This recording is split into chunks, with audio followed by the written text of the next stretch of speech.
State officials just held a hearing regarding the Oroville Dam 3 months after it failed. They gave updates on the damage and much-needed repairs.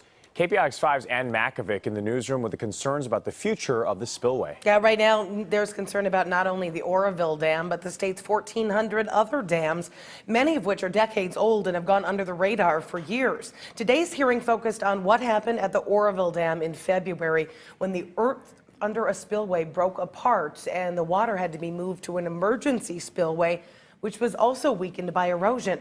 Some 200,000 people downstream were suddenly evacuated over fears a wall of water could overwhelm communities along the Feather River.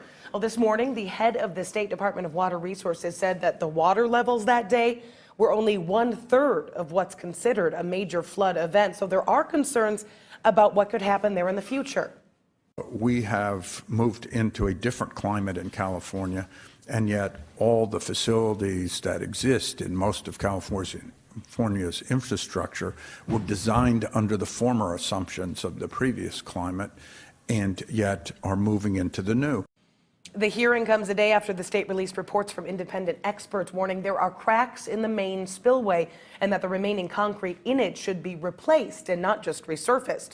Well, the head of the state water department said they are making plans for a permanent fix, but that the dam will remain safe in the meantime with the makeshift solutions now in place, including diverting water and reinforcing the spillways. He said there are no concerns even when this year's heavy snowpack begins to melt.